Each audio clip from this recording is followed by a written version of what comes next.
भारतीय नागरिक सुरक्षा संहिता जो कि आने वाले समय में कोड ऑफ क्रिमिनल प्रोसीजर की जगह लेगा, उससे संबंधित जो बदलाव हैं आइए उस पर चर्चा करते हैं। भारतीय नागरिक सुरक्षा संहिता BNSS में 531 धाराएं हैं जो 39 चैप्टर्स में बटे हुए हैं। BNSS में 9 नए सेक्शंस जोड़े गए हैं, 39 नए सबसेक्शंस या क्लॉजेज जोड़े गए हैं। कुल 44 ऐसी जगह हैं जहां पे एक्सप्लेनेशंस ऐड किए गई हैं। साथ ही साथ 35 जगहों पे ऑडियो वीडियो इलेक्ट्रॉनिक या वीडियोग्राफी मीन्स का इस्तेमाल किया गया है।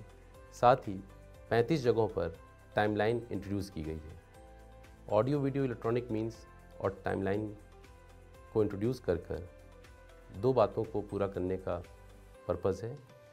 जहां एक तरफ ऑडियो वीडियो इलेक्ट्रॉनिक मीन्स को लाकर अकाउंटेबिलिटी और ट्रांसपेरेंसी को अचीव करने की बात है, वहीं दूसरी तरफ टाइमलाइन को लाकर एक स्पीडी डिलीवरी ऑफ जस्टिस को लाने का प्रयास किया गया है। कुल 14 ऐसी धाराएं हैं जिन्हें डिलीट किया गया है। साथ ही साथ 177 धाराओं में मॉडिफिकेशंस देखने को मिलता है। BNSS में अगर बात करें डेफिनेशन की, तो डेफिनेशन में कुछ बहुत ही बड़े बदलाव लाए गए हैं। सबसे पहला बदलाव जो देखने को मिलता है वह ऑडियो वीडियो इलेक्ट्रॉनिक मीन्स की डेफिनेशन से है, जिसे इसमें डिफ़ाइन किया गया है।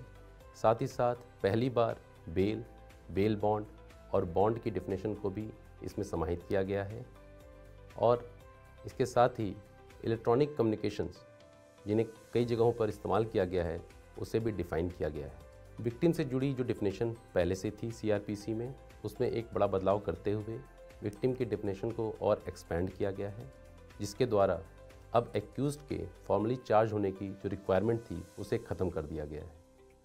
इन्वेस्टिगेशन से संबंधित जो डेफिनेशन है उसमें एक एक्सप्लेनेशन को जोड़ा गया है, जिसके द्वारा यह बताने का प्रयास किया गया है कि यदि कोई इन्वेस्टिगेशन किसी ऐसे अपराध से संबंधित है जो BNS के साथ साथ स्पेशल एक्ट से भी जुड़ा हुआ है, तो उस सिचुएशन में स्पेशल एक्ट में जो धाराएं हैं, जो प्रोसीजर है, वह लागू होगा, न कि BNSS में दिए गए धाराएं और प्रोसीजर। प्लीडर की डेफिनेशन को ख़त्म कर दिया गया है और जहां जहां प्लीडर शब्द का इस्तेमाल है उसे एडवोकेट शब्द से रिप्लेस कर दिया गया है। एक बड़ा बदलाव जो भारतीय कोर्ट स्ट्रक्चर सिस्टम में देखने को मिलता है इस नए BNSS में, वह जुड़ा हुआ है मेट्रोपॉलिटन मैजिस्ट्रेट और असिस्टेंट सेशन जज के पदों को ख़त्म करने संबंधित है। इस नए BNSS में मेट्रोपॉलिटन एरिया, मेट्रोपॉलिटन मैजिस्ट्रेट और साथ ही साथ असिस्टेंट सेशन जज को भी ख़त्म कर दिया गया है। अब सभी जुडिशियल मैजिस्ट्रेट जो कि सबसे निचले स्तर पर भारत की कोर्ट हायरार्की में काम करते हैं, वह judicial magistrate of first class के नाम से ही जाने जाएंगे। अब उनका जो डिवीज़न पहले जुडिशियल मैजिस्ट्रेट फर्स्ट क्लास और मेट्रोपॉलिटन एरिया में जो मेट्रोपॉलिटन मैजिस्ट्रेट के रूप में था, उसे समाप्त कर दिया गया है। प्रोसिक्यूशन से संबंधित रिफॉर्म की अगर बात करें तो इस BNSS में एक बहुत बड़ा बदलाव देखने को मिलता है। पहली बार डायरेक्टरेट ऑफ प्रोसिक्यूशन में एक कॉम्प्रिहेंसिव रिफॉर्म की झलक देखने को मिलती है, जिसके तहत स्टेट के साथ साथ डिस्ट्रिक्ट लेवल पे भी डायरेक्टरेट ऑफ प्रोसिक्यूशन के सृजन की बात कही गई है। अब इस नए कानून में हर डिस्ट्रिक्ट में एक डायरेक्टरेट ऑफ प्रोसिक्यूशन होगा, जिसमें डायरेक्टर ऑफ प्रोसिक्यूशन के साथ साथ डिप्टी डायरेक्टर और असिस्टेंट डायरेक्टर ऑफ प्रोसिक्यूशन होंगे। इस नए कानून में इन तीनों ही ऑफिसर्स के फंक्शंस, रिस्पॉन्सिबिलिटी की व्याख्या की गई है, जिसके तहत डायरेक्टर ऑफ प्रोसिक्यूशन की यह ड्यूटी होगी कि वह किस केस में अपील फाइल हो या न हो ये देखेगा। साथ ही साथ ऐसे किसी भी केस में जहां सज़ा 10 वर्ष या उससे ज़्यादा, लाइफ या डेथ है, उसमें उन केसेस की मॉनिटरिंग करेगा। डिप्टी डायरेक्टर के केस में अगर देखें तो डिप्टी डायरेक्टर ऐसे अपराध जहां सज़ा 7 साल से ऊपर तथा 10 साल से कम है, ऐसे केसेस की मॉनिटरिंग करेगा। साथ ही असिस्टेंट डायरेक्टर ऑफ प्रोसिक्यूशन ऐसे केसेस में जहां सज़ा 7 वर्ष से उससे कम है की मॉनिटरिंग करेगा। प्रोसिक्यूशन में हुए ये बदलाव इन्वेस्टिगेशन की गुणवत्ता को बढ़ाने में सहयोग प्रदान करेंगे। साथ ही साथ एक इंडिपेंडेंट प्रोसिक्यूशन सिस्टम की व्यवस्था की स्थापना भी होगी। यदि बात करें FIR जो कि फर्स्ट इन्फॉर्मेशन रिपोर्ट है, जो कि क्राइम रिपोर्टिंग का एक बहुत बड़ा माध्यम है, उसमें हुए बदलावों में तो सबसे पहला बदलाव 0 FIR के रूप में देखने को मिलता है। भारतीय नागरिक सुरक्षा संहिता में 0 FIR का प्रावधान किया गया है। अभी तक 0 FIR जो कि एक एग्जीक्यूटिव ऑर्डर के तहत आता था, तथा देश भर में लागू किया गया था। अब उसे एक अमली जामा पहनाया गया है इस BNSS में, और BNSS की धारा 173 में अब 0 FIR के रजिस्ट्रेशन का प्रावधान किया गया है। 0 FIR के साथ साथ इलेक्ट्रॉनिक कम्युनिकेशन या EFIR की बात करें, उसे भी BNSS में जगह दी गई है। ऐसी कोई भी FIR जो इलेक्ट्रॉनिक FIR के माध्यम से दी गई है, उसमें यह जरूरी है कि FIR देने वाला व्यक्ति 3 दिन के भीतर आकर FIR को साइन करे, तभी उस FIR पे पुलिस कॉग्निजेंस लेगी। इस बदलाव से जहां एक ओर पब्लिक को FIR लिखवाने में सहूलियत प्रदान होगी, वहीं दूसरी ओर इसके द्वारा ये भी सुनिश्चित किया जाएगा कि कोई भी फॉल्स या फ्रिवलेस केस न रजिस्टर करे। FIR से संबंधित एक और बड़ा बदलाव देखने को मिलता है, जिसके तहत प्रिलिमिनरी इंक्वायरी, जो कि अभी तक ललिता कुमारी बनाम राज्य उत्तर प्रदेश से संबंधित था, उसे इस नए कानून में जगह दी गई है। BNSS की धारा 173(3) में प्रिलिमिनरी इंक्वायरी के स्वरूप को एक अमली जामा पहनाया गया है, जिसके तहत ऐसा कोई भी अपराध जहां पे सज़ा 3 साल या उससे ज़्यादा लेकिन 7 साल से कम है, उसमें पुलिस एक प्रिलिमिनरी इंक्वायरी कंडक्ट कर सकती है, जिसके 2 प्री कंडीशंस हैं। पहला, ऐसी कोई भी इंक्वायरी 14 दिन में ख़त्म हो जानी चाहिए। साथ ही साथ ऐसी कोई भी इंक्वायरी शुरू करने के पहले किसी सीनियर ऑफिसर की परमिशन लेना ज़रूरी है। यह बात ध्यान देने योग्य है कि प्रिलिमिनरी इंक्वायरी का जो स्वरूप BNSS में है, वह ललिता कुमारी के वाद में दिए गए 5 तरीके के जो एक्सेप्शन हैं उनसे भिन्न है। यहाँ पर PE जो प्रिलिमिनरी इंक्वायरी है, वह 3 वर्ष से 5 वर्ष तक के अपराधों में ही की जा सकती है, न कि उनसे अधिक पनिशेबल अपराधों में। दूसरा, इसे 14 दिन तक ही फिक्स किया गया है, जो कि ललिता कुमारी वाद में 6 हफ्ते की समय सीमा निर्धारित जिसमें थी। साथ ही साथ ये बिना किसी सीनियर ऑफिसर के परमिशन के नहीं की जा सकती है। इस तरह के सेफगार्ड के साथ यह सुनिश्चित किया गया कि कोई ऐसा केस जो कि फ्रिवलेस या फॉल्स है, उस पर डायरेक्टली FIR रजिस्टर न हो, क्योंकि रजिस्ट्रेशन ऑफ FIR का प्रोसेस किसी व्यक्ति विशेष के कई अधिकारों को भी छीन लेता है। इसलिए इसे एक तरह के प्रोटेक्शन के रूप में देखा जाएगा और आने वाले समय में इसे भी एक सिटीजन सेंट्रिक रिफॉर्म के तहत माना जाएगा। प्राय यह देखा गया है कि यदि SHO द्वारा FIR रजिस्टर नहीं की जाती है, तो कानून में सुविधा है कि व्यक्ति सुप्रिटेंडेंट ऑफ पुलिस के पास जाके अपनी शिकायत दर्ज करा सकता है। यदि वहाँ पर भी FIR नहीं दर्ज होती है, तो वह मजिस्ट्रेट के पास जा सकता है। BNSS की धारा 173(4) में इस बात का मेंशन किया गया है कि यदि किसी व्यक्ति की FIR SHO के द्वारा या सुप्रिटेंडेंट ऑफ पुलिस के द्वारा दर्ज नहीं की जाती है, तो वह मजिस्ट्रेट को इस मामले में एप्लीकेशन दे सकता है। क्राइम रिपोर्टिंग से संबंधित जो दूसरा मोड है, जो कि कंप्लेंट मोड कहलाता है, उसमें भी कई बदलाव लाए गए हैं। जहाँ तक FIR की बात थी, जो हमने देखा, उसमें जो बदलाव थे वह मूलतः 0 FIR, EFIR तथा प्रिलिमिनरी इंक्वायरी संबंधित थे। Complaint mode of crime reporting की बात करें तो उनमें सबसे बड़ा बदलाव जो लाया गया है वह किया गया है एक्यूज्ड को सुनने के बारे में। अब यदि कोई व्यक्ति किसी व्यक्ति के खिलाफ कोई कंप्लेंट लेके मजिस्ट्रेट के पास जाता है, तो यह सुनिश्चित किया गया है धारा 223 में कि बिना एक्यूज्ड को सुने मजिस्ट्रेट उस केस में कॉग्निजेंस नहीं ले सकता है। इसी प्रकार पब्लिक सर्वेंट के केस में भी धारा 223 में प्रोटेक्शन प्रोवाइड किया गया है। ऐसा कोई भी पब्लिक सर्वेंट जो अपने ऑफिशियल ड्यूटी के डिस्चार्ज में कोई काम करता है, उसके खिलाफ यदि कोई कंप्लेंट मजिस्ट्रेट को मिलती है, तो मजिस्ट्रेट उस कंप्लेंट पे तब तक कॉग्निजेंस नहीं ले सकता है जब तक कि वह पब्लिक सर्वेंट को सुन न ले तथा साथ ही साथ पब्लिक सर्वेंट के सुपीरियर ऑफिशियल से इस मामले में रिपोर्ट प्राप्त न कर ले। मजिस्ट्रेट की FIR रजिस्टर करने की तथा इन्वेस्टिगेशन को डायरेक्ट करने से संबंधित जो पावर है, उसमें भी कुछ बदलाव देखने को मिलते हैं।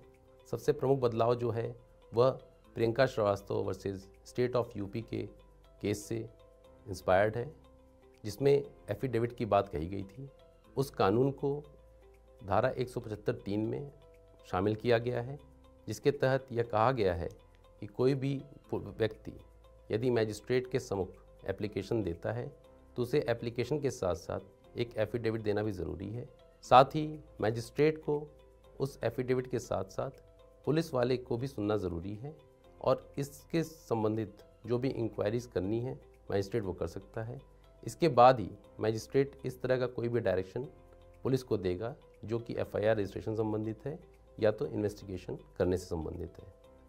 CRPC की धारा 156(3) जिसको यह धारा रिप्लेस करती है, वह इस मामले में साइलेंट थी। उसमें इस तरह का कोई भी सेफगार्ड या प्रोटेक्शन नहीं था जिसे इस नई धारा में जोड़ा गया है। कंप्लेंट के केस में जो पब्लिक सर्वेंट को जो प्रोटेक्शंस अभी हमने डिस्कस किए, वही प्रोटेक्शन कंप्लेंट के केस के साथ साथ ऐसी कोई भी एप्लीकेशन जो कोई व्यक्ति किसी पब्लिक सर्वेंट के खिलाफ मैजिस्ट्रेट को देता है, उसे भी धारा 175(4) में रखा गया है, जो यह बात क्लियर करता है कि यदि कोई कंप्लेंट या कोई ऐसी इन्फॉर्मेशन या एप्लीकेशन यदि कोई व्यक्ति मैजिस्ट्रेट को देता है जो पब्लिक सर्वेंट के खिलाफ है, पब्लिक सर्वेंट के ऐसे किसी काम को जो उसकी ऑफिशियल कैपेसिटी में किया गया है उसके खिलाफ है, इस मामले में मैजिस्ट्रेट तब तक संज्ञान नहीं लेगा जब तक कि वह पब्लिक सर्वेंट को सुन नहीं लेता है, साथ ही साथ पब्लिक सर्वेंट की सुपीरियर ऑफिशियल की रिपोर्ट प्राप्त नहीं कर लेता है। तो दोनों ही मामलों में, चाहे कंप्लेंट केस हो या एप्लीकेशन देकर मैजिस्ट्रेट से इस मामले में डायरेक्शन लेने की बात हो, पब्लिक सर्वेंट को प्रोटेक्ट किया गया है। अरेस्ट और कस्टडी से संबंधित अगर रिफॉर्म की बात करें तो उसमें सबसे पहला जो रिफॉर्म है वो पार्शियल रिस्ट्रिक्शन है अरेस्ट से संबंधित मामले में, जो कि 3 साल से कम के अपराधों में देखने को मिलता है। भारतीय नागरिक सुरक्षा संहिता की धारा 35(7) में इस चीज़ का प्रावधान किया गया है कि 3 साल से कम के अपराध में ऐसे किसी व्यक्ति की गिरफ्तारी जो कि 60 वर्ष या उससे ऊपर है, साथ ही ऐसा कोई व्यक्ति जो इन्फर्म है, उसकी गिरफ्तारी तब तक नहीं होगी जब तक कि डिप्टी सुपरिटेंडेंट ऑफ पुलिस या उससे ऊपर के रैंक का कोई अधिकारी परमिशन न दे दे। यह एक बहुत ही महत्वपूर्ण बदलाव है। इसके तहत कई ऐसे अपराध जो भारतीय न्याय संहिता में 3 वर्ष तक की सजा वाले हैं, उनमें किसी भी ऐसे व्यक्ति की अब गिरफ्तारी संभव नहीं है जो 60 वर्ष या उससे ऊपर का है या सिक या इन्फर्म है। भारतीय नागरिक सुरक्षा संहिता में एक और महत्वपूर्ण बदलाव ये किया गया है। पहले CRPC की धारा 170 में पुलिस रिपोर्ट को भेजते समय पुलिस ऑफिसर को एक्यूज्ड को कस्टडी में लेना ज़रूरी था, जिसके लिए उसे एक्यूज्ड को अरेस्ट करने की ज़रूरत पड़ती थी।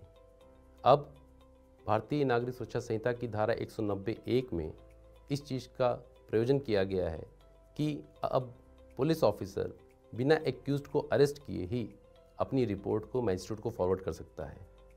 इससे संबंधित एक प्रोविज़ो ऐड किया गया है, जिसके तहत यह कहा गया है कि मैजिस्ट्रेट केवल इस बिना पर कि एक्यूज्ड को अरेस्ट नहीं किया गया है, पुलिस रिपोर्ट को एक्सेप्ट करने से मना नहीं कर सकता है। अगर हम देखें तो ये दोनों धाराएं प्रो लिबर्टी हैं, जिसके तहत अब 60 वर्ष या उससे अधिक का व्यक्ति, साथ ही साथ ऐसा कोई भी व्यक्ति जो अरेस्ट नहीं किया गया है, केवल इसलिए अरेस्ट करना ज़रूरी नहीं है क्योंकि पुलिस उसके केस में पुलिस रिपोर्ट सबमिट कर रही है, जो कि मूलतः चार्जशीट होती है। इसी तरह का एक और बदलाव जो देखने को मिलता है वह ऐसे केसेस में है जहां पे पुलिस को किसी व्यक्ति का हैंडराइटिंग, सिग्नेचर, वॉइस सैंपल या फिंगर इम्प्रेशन लेने की ज़रूरत पड़ती है। अभी तक पुराने कानून में CRPC में ऐसे किसी व्यक्ति को भी जिसकी हैंडराइटिंग या सिग्नेचर का सैंपल चाहिए होता था, अरेस्ट करना ज़रूरी था। नए कानून में बदलाव करते हुए धारा 349 में ऐसे किसी भी व्यक्ति को जिसकी हैंडराइटिंग, सिग्नेचर, वॉइस सैंपल या फिंगर इम्प्रेशन लेने के लिए अब उसे अरेस्ट करने की ज़रूरत नहीं है। भारतीय नागरिक सुरक्षा संहिता पूर्व की भांति प्राइवेट पर्सन को भी अरेस्ट का अधिकार देता है, पर ऐसे किसी भी केस में जहां पे कोई व्यक्ति किसी प्राइवेट पर्सन के द्वारा अरेस्ट किया जाता है, अब उसमें 6 घंटे का समय मैक्सिमम दिया गया है, जिसके तहत उसे उस व्यक्ति को किसी पुलिस ऑफिसर या पुलिस स्टेशन के सम्मुख प्रस्तुत करना ज़रूरी है। पुलिस कस्टडी में रहते हुए मेडिकल एग्जामिनेशन का प्रावधान लाया गया है, जिसे धारा 53 में जोड़ा गया है, जिसके तहत अब यदि किसी व्यक्ति की एडिशनल मेडिकल एग्जामिनेशन की ज़रूरत है तो वह पुलिस कस्टडी में रहते हुए की जा सकती है। भारतीय नागरिक सुरक्षा संहिता की धारा 37(b) में एक बड़ा बदलाव करते हुए अब हर डिस्ट्रिक्ट और हर पुलिस स्टेशन के लेवल पर एक डेजिग्नेटेड ऑफिसर्स को नियुक्त किया गया है, जिसका कार्य जितनी भी गिरफ्तारी हैं उनके संबंधित सारे रिकॉर्ड को मेंटेन करना है, जो पब्लिक को यह बताएगा कि कौन सा व्यक्ति किसके द्वारा किस अपराध में कब गिरफ्तार हुआ है। भारतीय नागरिक सुरक्षा संहिता में एक और बड़ा बदलाव देखने को मिलता है, जिसके तहत शेड्यूल 1 में फॉर्म 1 इंट्रोड्यूस किया गया है, जिसके तहत अब ऐसे केसेस जहां पुलिस को गिरफ्तारी की ज़रूरत नहीं है तथा किसी व्यक्ति को केवल नोटिस ऑफ अपीयरेंस देना है, उस केसेस में नोटिस का फॉर्मेट क्या होगा, प्रोफार्मा क्या होगा, उसे फॉर्म 1 में समाहित किया गया है। अभी तक पूर्व में यह सेक्शन 41A हुआ करता था CRPC का, पर उससे संबंधित कोई भी प्रोफार्मा CRPC में नहीं था। भारतीय नागरिक सुरक्षा संहिता में उस धारा को 35(3) में समाहित किया गया है, जिसके लिए शेड्यूल 1 में फॉर्म 1 ऐड किया गया है।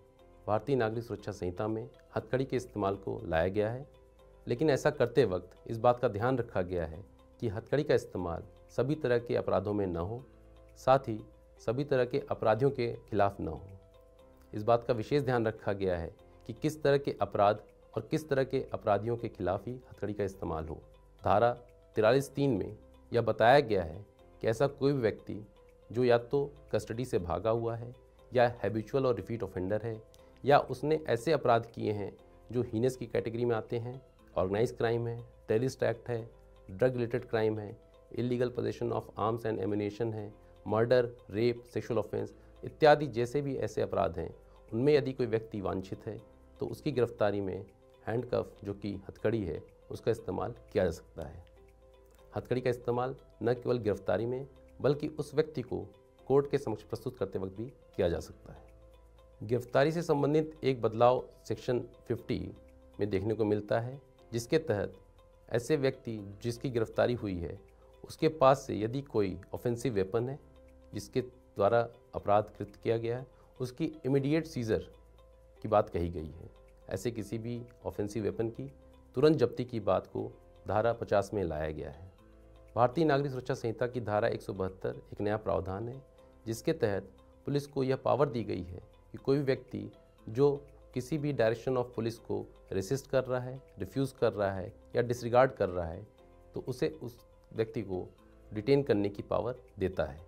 इसके तहत यदि वह व्यक्ति किसी पेटी केस में गिरफ्तार या डिटेन किया गया है तो उसे छोड़ने का भी अनुमति है। साथ ही साथ अगर व्यक्ति किसी पेटी ऑफेंस में न होकर किसी सीरियस ऑफेंस में डिटेन किया गया है तो उसे 24 घंटे के भीतर मजिस्ट्रेट के सम्मुख प्रस्तुत करने की बात कही गई है। भारतीय नागरिक सुरक्षा संहिता की धारा 187 जो CRPC की धारा 167 है, उसमें काफ़ी बदलाव किए गए हैं। सबसे बड़ा बदलाव इस धारा में पुलिस कस्टडी से संबंधित है। पूर्व में पुलिस कस्टडी को पहले 15 दिन की अवधि तक ही माना जाता था, जिसमें अनुपम जय कुलकर्णी वर्सेस CBI का सुप्रीम कोर्ट का डिसीजन भी है, जिसमें यह बताया गया कि पुलिस कस्टडी पहले 15 दिन तक ही दी जा सकती है। प्रायः ऐसा देखा गया कि पुलिस कस्टडी जो कि पहले 15 दिन तक ही सीमित थी, उसका अपराधियों द्वारा गलत फ़ायदा उठाया गया। साथ ही साथ कई और ऐसे कारण जैसे चेंज ऑफ एजेंसी या एब्सकॉन्डर्स की गिरफ्तारी के बाद उनको कन्फ्रंट कराने के लिए पुलिस कस्टडी न मिल पाती थी, क्योंकि 15 दिन का समय ख़त्म हो जाता था। इस वजह से नए कानून में पुलिस कस्टडी को 15 दिन ही रखा गया, लेकिन टोटल जो उसकी पीरियड है उसको बढ़ा के 40 एवं 60 दिन की गई। ऐसे अपराध जहाँ पे अधिकतम अवधि 60 दिन है वहाँ फर्स्ट 40 डेज़, और ऐसे अपराध जहाँ अधिकतम अवधि 90 दिन है वहाँ फर्स्ट 60 डेज़ तक पुलिस कस्टडी ली जा सकती है। इस बात का विशेष ध्यान रहे कि पुलिस कस्टडी 15 दिन से अधिक की नहीं है। कानून में जो बदलाव है वह पुलिस कस्टडी की समय सीमा में वृद्धि न होकर कुल समय सीमा में वृद्धि की बात कहता है, जिसके भीतर 15 दिन की पुलिस कस्टडी ली जा सकती है। साथ ही धारा 187 इस बात को भी क्लियर करती है कि पुलिस कस्टडी उसी एक्यूज़ की ली जा सकती है जो कि बेल पर नहीं है, साथ ही जिसकी बेल कैंसिल नहीं हुई है। ऐसा प्राय देखा गया है कि कोई व्यक्ति एंटीसिपेटरी बेल पर है या उसे रेगुलर बेल मिल गई है, बावजूद इसके उसे कई बार पुलिस कस्टडी में ले लिया जाता है। इस तरह के मामलों को ध्यान रखते हुए यह इस प्रावधान में जोड़ा गया है कि कोई व्यक्ति जो बेल पर नहीं है या जिसकी बेल कैंसिल नहीं हुई है उसे ही पुलिस कस्टडी में लिया जा सकता है। पुलिस कस्टडी को जो बढ़े हुए पीरियड के लिए जो कि 40 या 60 दिन हो सकता है, इसका प्रभाव व्यक्ति के बेल पर न पड़े, इससे संबंधित एक बदलाव धारा 480 में किया गया है, जिसके तहत इस बात का प्रावधान किया गया है कि यदि पुलिस कस्टडी पहले 15 दिन के बाद मांगी जाती है तो उसका व्यक्ति विशेष के बेल के अधिकार पर कोई प्रभाव नहीं पड़ेगा। धारा 480 में जोड़े गए प्रावधान से इस बात का ध्यान रखा गया कि जहां एक तरफ इन्वेस्टिगेशन सुचारू रूप से हो, वहीं साथ ही साथ व्यक्ति की स्वतंत्रता का हनन न हो। सुप्रीम कोर्ट के फैसले गौतम नवलखा बनाम NIA के केस में हाउस अरेस्ट को भी पुलिस कस्टडी के दायरे में लाया गया। भारतीय नागरिक सुरक्षा संहिता की धारा 187 में इस बात को क्लियर किया गया कि यदि किसी व्यक्ति को पुलिस कस्टडी में दिया गया है तो वह केवल पुलिस स्टेशन रखा जा सकता है। साथ ही साथ यदि किसी व्यक्ति को जुडिशियल कस्टडी में दिया गया है तो वह केवल प्रिजन में ही रखा जाएगा, जेल में ही रखा जाएगा, न कि किसी अन्य जगह पर। इस तरह से भारतीय नागरिक सुरक्षा संहिता हाउस अरेस्ट जैसे कॉन्सेप्ट को ख़त्म करती है। ऐसा कोई व्यक्ति जो पुलिस कस्टडी या जुडिशियल कस्टडी में दिया गया है, अब वह निर्धारित स्थानों पर ही रखा जाएगा, जो कि पुलिस स्टेशन या जेल ही हो सकते हैं। जहाँ तक इन्वेस्टिगेशन से संबंधित रिफॉर्म्स की बात है, अगर उनमें पहला रिफॉर्म देखें, BNSS की धारा 94 में अब इलेक्ट्रॉनिक कम्युनिकेशन के साथ साथ कम्युनिकेशन डिवाइस की बात को भी शामिल किया गया है, जिसके तहत पुलिस ऑर्डर के द्वारा तथा कोर्ट समन इशू करके इस तरह की इलेक्ट्रॉनिक कम्युनिकेशन या इलेक्ट्रॉनिक डिवाइस को या कम्युनिकेशन डिवाइस को भी मांग सकती है। BNSS में एक नई धारा जोड़ी गई है जो कि धारा 105 है, जिसके तहत अब हर तरह के जो सर्च और सीजर हैं उसकी वीडियोग्राफी की बात कही गई है। ये कहा गया है कि न केवल सर्च और सीजर का प्रोसेस, बल्कि जो भी लिस्ट सर्च प्रॉपर्टी की है उसकी प्रिपरेशन, साथ साथ उसकी साइनिंग बाय द विटनेसेस, ये सारे प्रोसेसेस की वीडियोग्राफी होना मैंडेटरी है। इस तरह की वीडियोग्राफी मोबाइल फ़ोन के ज़रिए भी की जा सकती है। इस प्रोविज़न के जुड़ने के बाद सर्च और सीजर से संबंधित प्रावधानों में और ज़्यादा बल मिलेगा तथा उनमें और ट्रांसपेरेंसी, अकाउंटेबिलिटी और क्रेडिबिलिटी आएगी।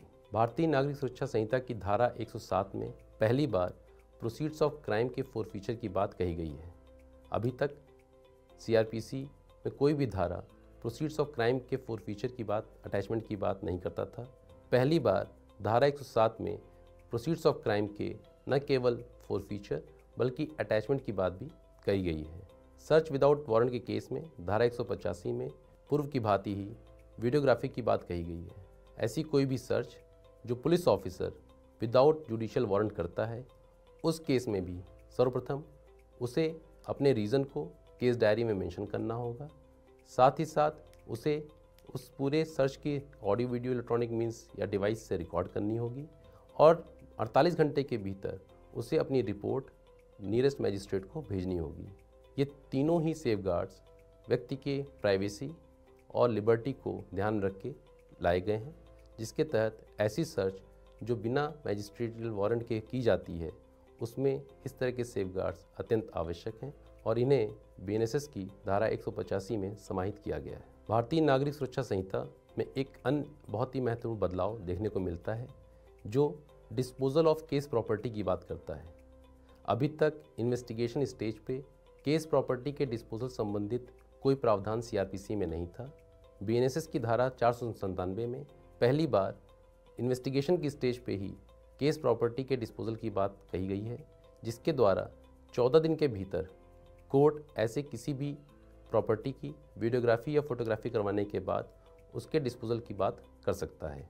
इस धारा में इस बात का भी जिक्र है कि ऐसी कोई भी स्टेटमेंट, फोटोग्राफी या वीडियोग्राफी एविडेंस के तौर पर आने वाले किसी भी इंक्वायरी, ट्रायल या अन्य प्रोसीडिंग में इस्तेमाल की जा सकती है।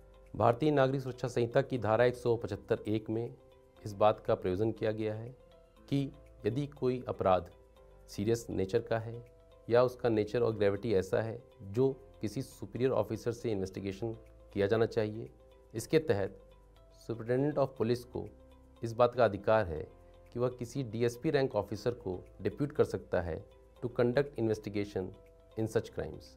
इस तरह कानून में पहली बार इस चीज़ का प्रावधान किया गया है कि सीरियस केसेस में किसी सीनियर ऑफिशियल को डिप्यूट किया जा सकता है। भारतीय नागरिक सुरक्षा संहिता में एक अन्य महत्वपूर्ण बदलाव फॉरेंसिक के क्षेत्र में दिखा सकता है।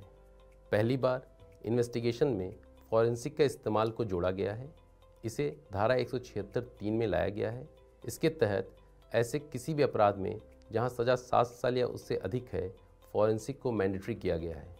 इसके लिए राज्य सरकारों को 5 साल का वक्त दिया गया है, जिसके तहत उन्हें अपने राज्यों में फॉरेंसिक संबंधित सुविधाओं को सुदृढ़ करने का समय दिया गया है।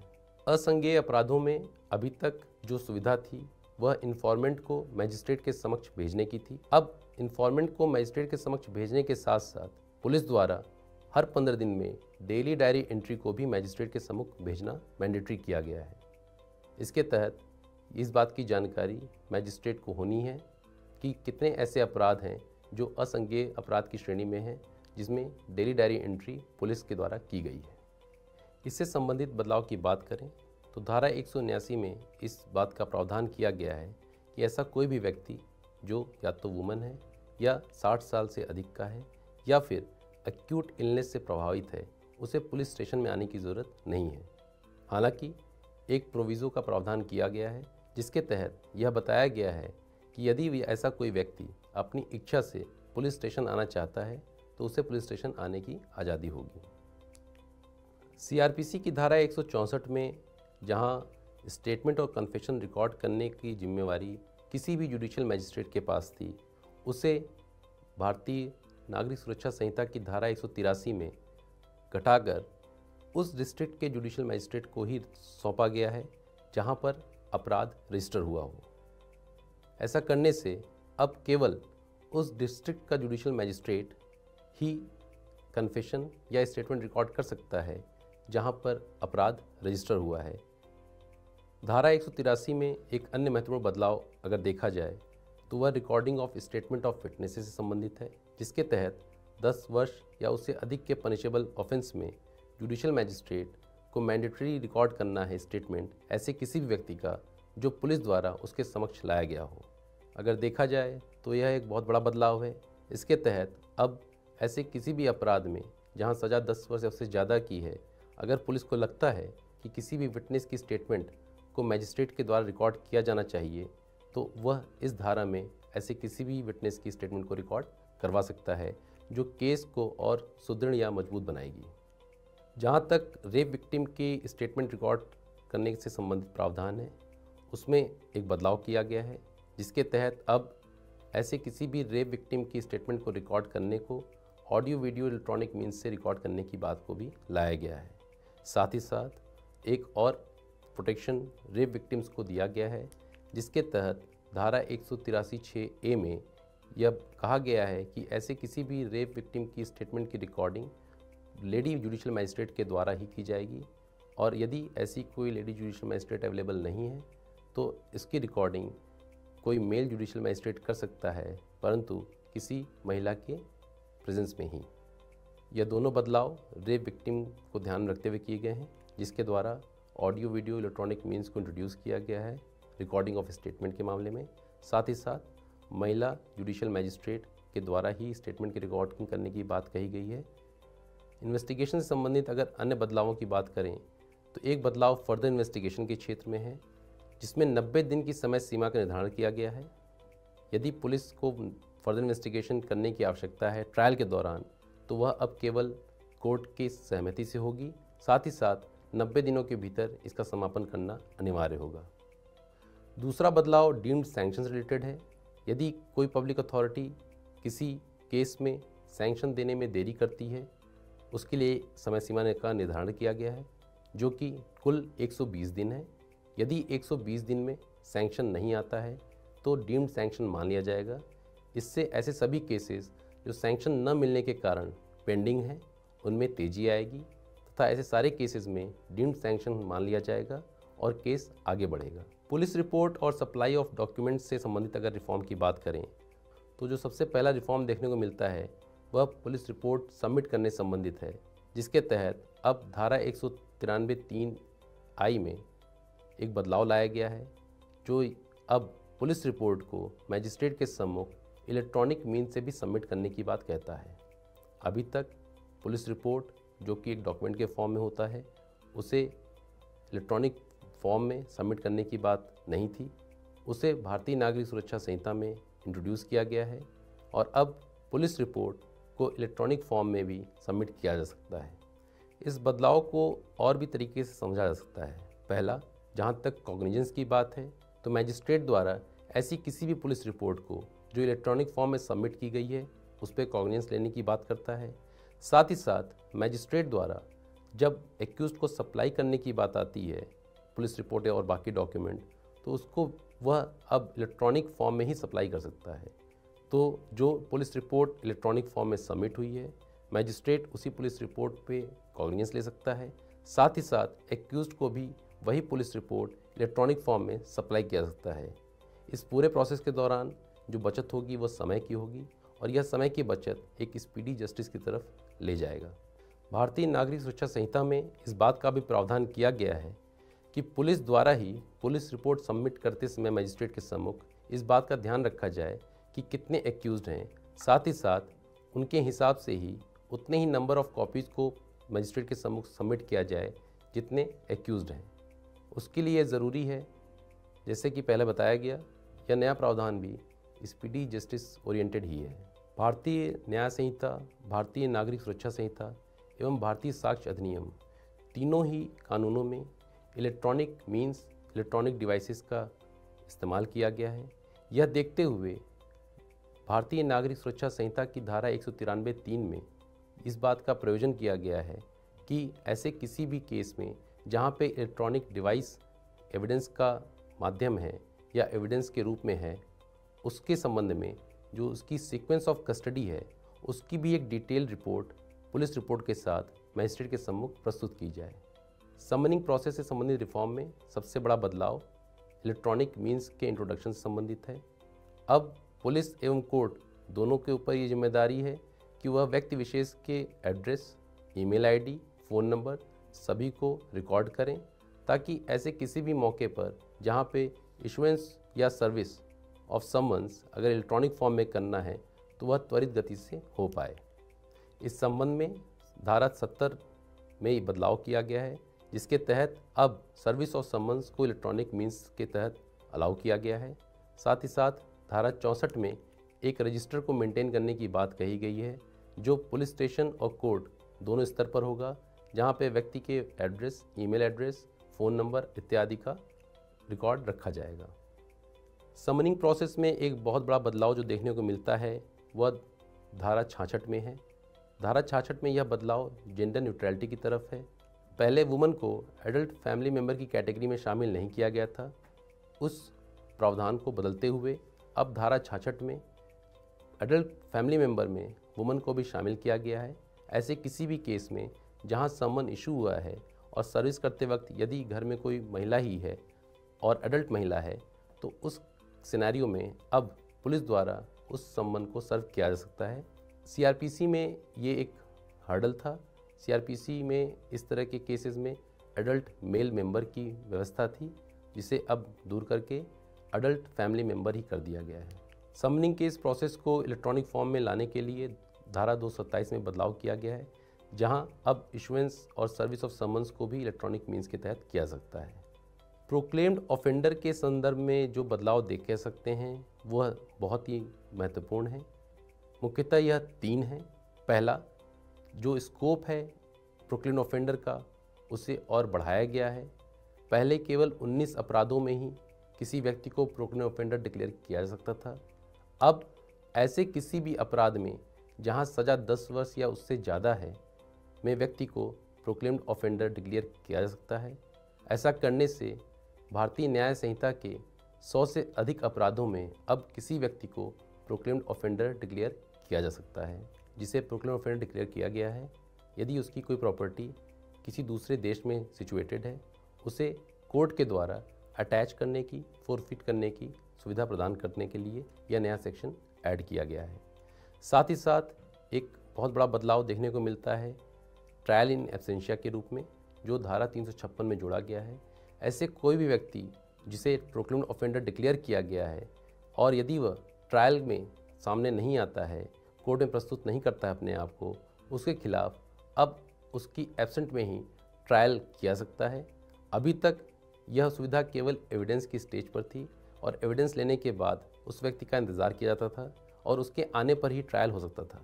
यह देखते हुए कि भारत में प्रोक्लेम्ड ऑफेंडर्स की संख्या हज़ारों से भी ज़्यादा है, इस तरह का प्रोविज़न किया गया कि ऐसे केसेस में यदि कोई व्यक्ति खुद से ही कोर्ट के सम्मुख प्रस्तुत नहीं हो रहा है, उसके केस में फिर इन एब्सेंशिया ट्रायल की व्यवस्था की गई है। अगर ट्रायल से संबंधित रिफॉर्म की बात करें तो कई ऐसे रिफॉर्म्स हैं जो टाइमलाइन की तरफ इंगित करते हैं। इनमें सबसे बड़ा बदलाव है सप्लाई ऑफ पुलिस रिपोर्ट को लेके, जिसे 14 दिन की समय सीमा में बांधा गया है। धारा 230 में इस बात का जिक्र है कि जहां पुलिस रिपोर्ट सबमिट की गई है वहां व्यक्ति के प्रोड्यूस किए जाने पे या उसके अपीयर होने पर 14 दिन के भीतर उसे सप्लाई ऑफ कॉपीज़ और डॉक्यूमेंट्स किए जाएं। साथ ही साथ यह सप्लाई टेक्नोलॉजी फ्रेंडली हो रखी है, जिसके तहत अब इलेक्ट्रॉनिक मीन से भी इसकी सप्लाई की जा सकती है, जिसमें पेन ड्राइव भी शामिल है।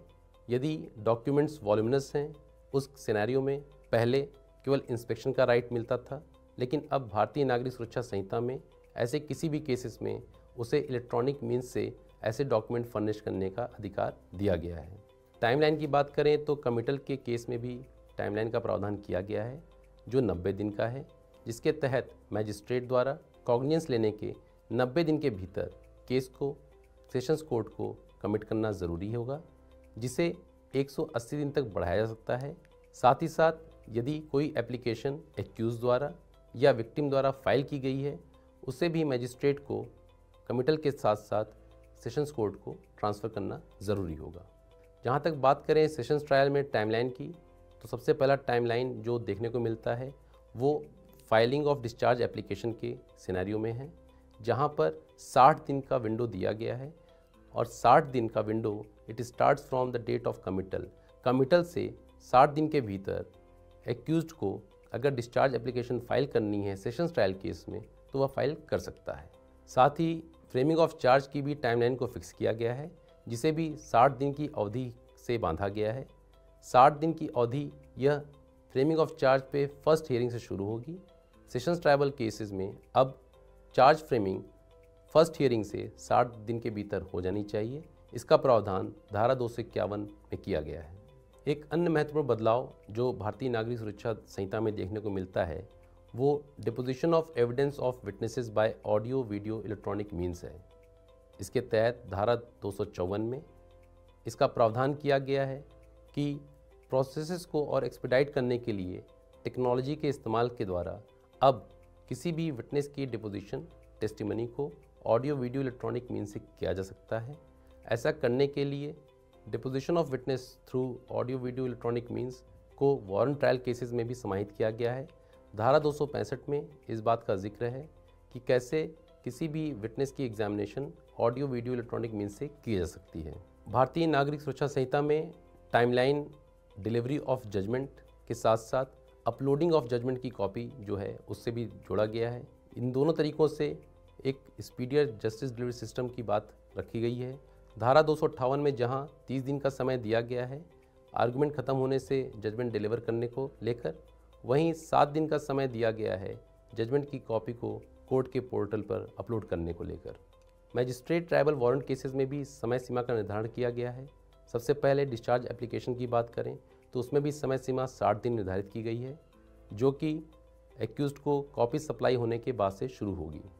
इसी प्रकार धारा 263 में इस बात को मैंडेट किया गया है कि चार्ज जो फ्रेमिंग होगी मैजिस्ट्रेट ट्राइबल केसेस में वो भी 60 दिन के भीतर हो जानी चाहिए, जिसकी समय की शुरुआत फर्स्ट हियरिंग ऑन चार्ज से होगी। एग्जामिनेशन ऑफ विटनेसेस की बात करें तो उसमें ऑडियो वीडियो इलेक्ट्रॉनिक मीन्स की जैसी बात थी वो मैजिस्ट्रेट ट्राइबल ऑफेंस में भी जोड़ी गई है और धारा 265 के साथ साथ 266 में भी इस बात का जिक्र किया गया है कि कैसे प्रोसिक्यूशन के साथ साथ डिफेंस विटनेस की भी examination audio video electronic means से की जा सकती है। ऐसा प्राय देखा गया है कि किसी भी केस में विटनेस कई बार बुलाने पर भी कोर्ट में हाजिर नहीं होता है, जिससे कोर्ट के डिस्पोजल में काफ़ी डिले होता है। इस चीज़ को ध्यान रखते हुए भारतीय नागरिक सुरक्षा संहिता में एक प्रावधान लाया गया है जो धारा 269(7) में है, जिसके तहत यदि विटनेस को बार बार बुलाने पर भी विटनेस नहीं आता है तो यह मान लिया जाएगा कि विटनेस नॉट एग्जामिन्ड और कोर्ट इस चीज़ को रिकॉर्ड करने के साथ साथ मैटर में आगे प्रोसीड कर सकता है और जजमेंट डिलीवर कर सकता है। अगर बात करें बाकी जो और तरीके के ट्रायल हैं जैसे समरी ट्रायल और समन्स ट्रायल, तो समरी ट्रायल में दो बहुत ही मेजर जो चेंजेस आए हुए हैं या रिफॉर्म हम कहें वो दो तरीके के हैं। पहला, कई ऐसे अपराध हैं जहां पहले समरी ट्रायल डिस्क्रिशनरी था, मैंडेटरी नहीं होता था, कोर्ट के ऊपर इस चीज़ की कोई ऑब्लिगेशन नहीं थी कि वह उस तरह के अपराधों को समरी ट्राई करे, लेकिन बीएनएसएस में अब इस तरह के अपराध जो कि पेटी और लेस सीरियस हैं उनको मैंडेटरी किया गया है और उनकी समरी ट्रायल ही होगी, ऐसा कहा गया है धारा 283 में। वो कौन से अपराध हैं अगर देखे जाएँ तो उनमें थेफ्ट, रिसीविंग और retaining stolen property, house trespass, breach of peace, criminal intimidation जैसे अपराध हैं जिनमें अब समरी ट्रायल मैंडेटरी किया गया है। साथ ही साथ समरी ट्रायल का दायरा भी बढ़ाया गया है। पहले जहां ये डिस्क्रिशन था मैजिस्ट्रेट का कि वह 2 वर्ष तक के कारावास से संबंधित जो अपराध थे उन्हीं में समरी ट्रायल कर सकता था, अब उसे बढ़ाकर 3 साल किया गया है। इसके साथ ही एक प्रावधान और जोड़ा गया है जिसमें यह कहा गया है कि ऐसा करते वक्त मैजिस्ट्रेट एक्यूज्ड को नोटिस देगा और उसे सुनकर ही इस मामले में आगे बढ़ेगा कि केस को समरी ट्राई किया जाए या ना किया जाए। कंप्लेंट केसेस में प्रायः देखा गया है कि कंप्लेंट ही केस को शुरू करता है तथा कंप्लेंट ही केस को ख़त्म करता है। यह कंप्लेंट की जिम्मेदारी होती है कि वह केस को सुचारू रूप से आगे बढ़ाए। पर ऐसे केसेस में जहां कंप्लेंट केस को इनिशिएट कर गायब हो जाता है या उसमें रुचि नहीं लेता है, ऐसे केसेस पेंडिंग रहते हैं। इस तरह के केसेस की पेंडेंसी को ख़त्म करने के लिए एक प्रावधान जोड़ा गया है जिसके तहत 30 दिन के नोटिस की व्यवस्था की गई है और कंप्लेंट को 30 दिन की नोटिस के साथ अगर वह कोर्ट के समक्ष प्रस्तुत नहीं होता है तो ऐसे केसेस में एक्यूज्ड को डिस्चार्ज करने की सहूलियत प्रदान की गई है। समन्स केसेस में एक बहुत बड़ा बदलाव जो देखने को मिलता है वो डिस्चार्ज की सुविधा को लाया गया है। चूँकि समन्स केसेस में चार्जेस फ्रेम नहीं होते हैं इसलिए पूर्व में CRPC में इसमें डिस्चार्ज जैसा कोई प्रावधान नहीं था। भारतीय नागरिक सुरक्षा संहिता की धारा 274 में अब मजिस्ट्रेट द्वारा समन्स केसेस में किसी भी एक्यूज्ड को इस बात पे कि एक्यूजेशन ग्राउंडलेस है डिस्चार्ज किया सकता है। यह पहली बार है जब समन्स केसेस में किसी भी व्यक्ति को केस के एक अर्ली स्टेज पर ही डिस्चार्ज करने की सुविधा प्रदान की गई है। ट्रायल से संबंधित अन्य बदलावों की अगर बात करें तो उनमें सबसे ज़रूरी है कि अब विक्टिम्स या विटनेसेस की जो टेस्टिमनी है, जो डिपोजिशन है, वो ऑडियो वीडियो कॉन्फ्रेंसिंग के मोड से हो सकती है, जिसके लिए इस बात का प्रावधान किया गया है कि राज्य सरकार इससे संबंधित कोई डिजिग्नेट प्लेस निर्धारित करेंगी जहां जाकर व्यक्ति जो विटनेस या विक्टिम है किसी केस में वहां से अपनी डिपोजिशन करा सकता है। इससे सबसे बड़ा फ़ायदा ये होगा कि ऐसे किसी भी केस में या वाद में जहां विटनेस किसी दूसरे राज्य में या दूसरे शहर में रहता है, अब उसे कोर्ट आने की ज़रूरत नहीं है। वो अपने राज्य से ही या अपने शहर में ही किसी भी ऐसे डेजिग्नेटेड प्लेस में जाकर एविडेंस की रिकॉर्डिंग करा सकता है। इसी के साथ धारा 330 में भी टाइमलाइन की बात कही गई है जिसमें 30 दिन का समय दिया गया है किसी भी पार्टी को अगर कोई डॉक्यूमेंट की जेन्युइननेस को कंटेस्ट करना है, अपोज करना है, उससे लेकर यदि 30 दिन के भीतर ऐसी कोई भी अपोजिशन या कंटेस्ट कोर्ट के समक्ष नहीं आता है तो कोर्ट ऐसे किसी डॉक्यूमेंट को अनकंटेस्टेड मानते हुए उसको आगे बढ़ सकता है। यदि 30 दिन के भीतर ऐसे किसी डॉक्यूमेंट पे कोई भी कंटेस्ट नहीं होता है तो कोर्ट उस डॉक्यूमेंट पे आगे प्रोसीड कर सकता है। भारतीय नागरिक सुरक्षा संहिता में एक अन्य महत्वपूर्ण बदलाव धारा 336 में देखा जाता है जो कि एक नया प्रावधान है जिसके तहत अब सक्सेसर इन ऑफिस को कोर्ट के समक्ष प्रस्तुत होकर किसी ऐसे रिपोर्ट, डॉक्यूमेंट या किसी अन्य इस तरह के किसी भी रिकॉर्ड को सत्यापित करने के लिए बुलाया जा सकता है। इसके लिए उस अधिकारी, एक्सपर्ट या फिर ऑफिसर को बुलाने की ज़रूरत नहीं है जिसके द्वारा वह रिपोर्ट या डॉक्यूमेंट तैयार किया गया था। CRPC में यह देखा गया है कि पहले उसी व्यक्ति को कोर्ट में समन किया जाता था जिसके द्वारा वह डॉक्यूमेंट या रिपोर्ट तैयार की गई थी, जिससे काफ़ी डिले की संभावना थी क्योंकि वह व्यक्ति या तो ट्रांसफ़र हो जाता था उसका, या वो रिटायर हो जाता था, या वह व्यक्ति लोकेट नहीं किया जा सकता था। अब नए प्रावधान के तहत जो कि धारा 336 में है उसके सक्सेसर इन ऑफिस को कोर्ट में बुलाकर उस किसी भी डॉक्यूमेंट या रिपोर्ट का सत्यापन किया जा सकता है। साथ ही धारा 336 में ऐसे किसी भी ऑफिसर या एक्सपर्ट को कोर्ट में बुलाने की ज़रूरत नहीं होगी यदि वह व्यक्ति ऑडियो वीडियो इलेक्ट्रॉनिक मीन्स से अपनी प्रेजेंस दर्ज करा सकता है। एडजॉर्नमेंट्स को लेके भारतीय नागरिक सुरक्षा संहिता में भी एक बदलाव किया गया है। यह प्राय देखा गया है कि किसी भी केस में एडजॉर्नमेंट्स जो हैं वो काफ़ी लिए जाते हैं और यहाँ तक कि तारीख पर तारीख जो बात कही जाती है वो कई बार सत्य साबित होती है भारत के कानून में या भारत की कोर्ट सिस्टम में। इसके तहत धारा 346 में एक बदलाव करके 2 से अधिक एडजॉर्नमेंट न देने की व्यवस्था की गई है और उस पर भी कोर्ट को यह सख्ती से लागू करने की बात कही गई है कि रीजंस रिकॉर्ड करने के बाद ही वह यह 2 एडजमेंट देगा। अगर बात करें प्ली बार्गेनिंग की, तो प्ली बार्गेनिंग में 2 बदलाव किए गए हैं। पहला बदलाव टाइमलाइन से संबंधित है, जिसके तहत एप्लीकेशन फाइल करने की एक टाइमलाइन फिक्स की गई है, जो कि 30 दिन की समय सीमा है, जिसकी शुरुआत फ्रेमिंग ऑफ चार्ज की तारीख से होती है। साथ ही साथ एक 60 दिन की समय सीमा का निर्धारण किया गया है, जो म्यूचुअली सेटिस्फैक्ट्री डिपोजिशन की प्रोसेस से संबंधित है। दूसरा बदलाव सेंटेंसिंग से रिलेटेड है। इसमें फर्स्ट टाइम ऑफेंडर, यदि कोई ऐसा व्यक्ति जो पहली बार जिसने अपराध किया है और प्ली बार्गेनिंग लेता है, उसके सज़ा में काफ़ी रिलैक्स ट्रीटमेंट की बात देखी जाती है। अब ऐसे किसी व्यक्ति को प्ली बार्गेनिंग एक्सेप्ट करता है, उसको अगर मैंडेटरी पनिशमेंट है तो उसमें 1/4 सज़ा, और अगर ऐसी सज़ा है जहाँ पे सज़ा एक्सटेंडेबल है, वहाँ पे 1/6 ऑफ द पनिशमेंट की बात कही गई है। इस तरह से दोनों ही बातें, चाहे टाइमलाइन से रिलेटेड हो या सेंटेंसिंग में रिलैक्सेशन की बात हो, दोनों ही तरीके से प्ली बार्गेनिंग को दोबारा एक प्रयास है कि वह किसी तरह से इस नए सिस्टम में दोबारा स्पीड अप हो और टेक ऑफ मिले उसको। विक्टिम सेंट्रिक रिफॉर्म की अगर बात करें तो इस नए BNSS में विक्टिम सेंट्रिक रिफॉर्म देखे जा सकते हैं, जो कि शुरू हो जाते हैं विक्टिम को free of cost copy of FIR देने से, साथ ही साथ पुलिस के ऊपर एक ड्यूटी कास्ट करने से, जो कि 90 दिन में विक्टिम को इन्वेस्टिगेशन की प्रोग्रेस से संबंधित जानकारी देने के बारे में है। इसके साथ ही धारा 230 में मैजिस्ट्रेट के ऊपर इस बात का ऑब्लिगेशन है कि वह एक्यूज्ड के साथ साथ विक्टिम को भी 14 दिन के भीतर पुलिस रिपोर्ट और अन्य डॉक्यूमेंट सप्लाई करे। विक्टिम से संबंधित एक अन्य महत्वपूर्ण बदलाव धारा 360 में देखा गया है। प्रोसिक्यूशन को सुनने के साथ साथ अब विक्टिम को भी सुनना अनिवार्य किया गया है। अभी तक CRPC में धारा 321 में विड्रॉल ऑफ प्रोसिक्यूशन में विक्टिम का कोई रोल नहीं होता था। इस नई बदली हुई धारा में अब विक्टिम को सुना जाना अनिवार्य किया गया है, और विक्टिम को सुनने के बाद ही प्रोसिक्यूशन की विड्रॉल की अर्जी को स्वीकार या मना करने की बात कही गई है। विटनेस प्रोटेक्शन स्कीम, जो काफ़ी समय से चर्चा का विषय था, उसे भी धारा 398 में BNSS में जोड़ा गया है, और साथ ही सभी स्टेट्स को इस बात की डायरेक्शन दी गई है कि वह अपने अपने राज्यों में विटनेस प्रोटेक्शन स्कीम को लागू करें। इस संबंध में सेंट्रल गवर्नमेंट द्वारा तैयार की गई विटनेस प्रोटेक्शन स्कीम को पहले ही माननीय सर्वोच्च न्यायालय ने महेंद्र चावला केस में अप्रूवल दे रखा हुआ है।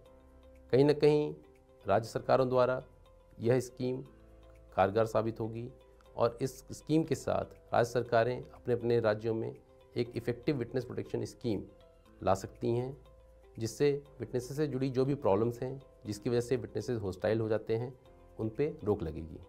बेल से संबंधित रिफॉर्म की अगर बात करें तो पहली बार भारतीय नागरिक सुरक्षा संहिता में बेल, बेल बॉन्ड और बॉन्ड जैसे शब्दों को डिफाइन किया गया है।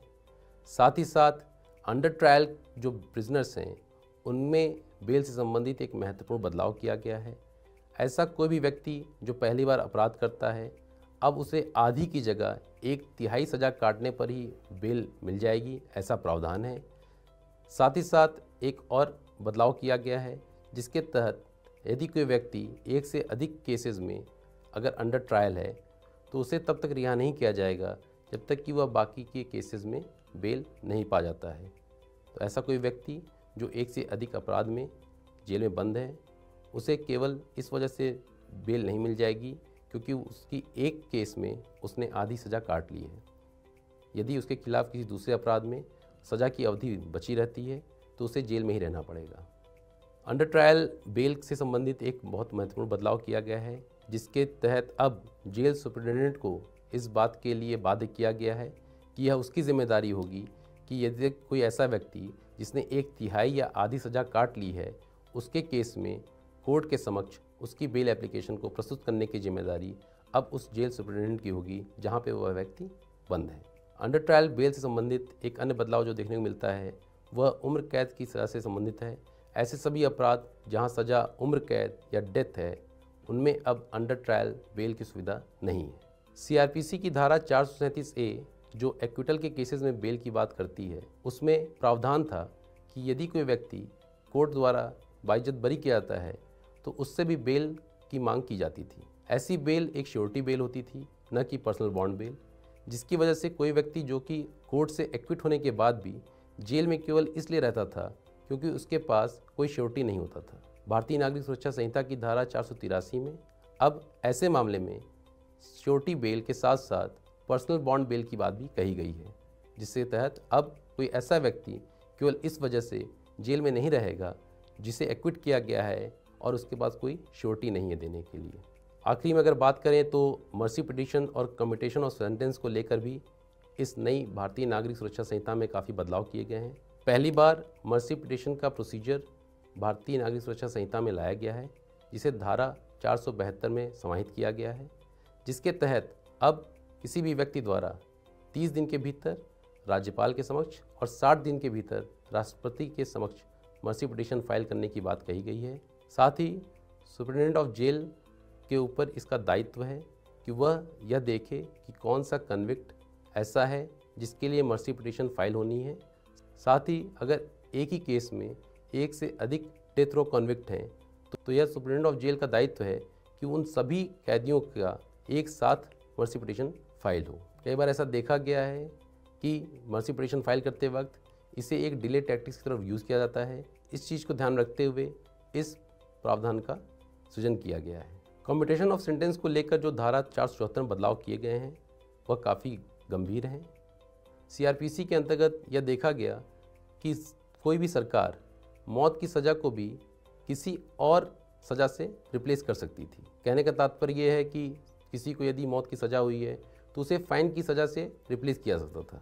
भारतीय नागरिक सुरक्षा संहिता की धारा 474 में इस चीज़ में एक बड़ा बदलाव लाया गया है, जिसके तहत अब हर तरह की सज़ा के ऊपर एक कैपिंग लाई गई है। जिससे अगर समझा जाए तो अब कोई ऐसा व्यक्ति जिसे डेथ सेंटेंस दी गई है उसे इम्प्रिजनमेंट फॉर लाइफ में ही कन्वर्ट कर सकती है गवर्नमेंट।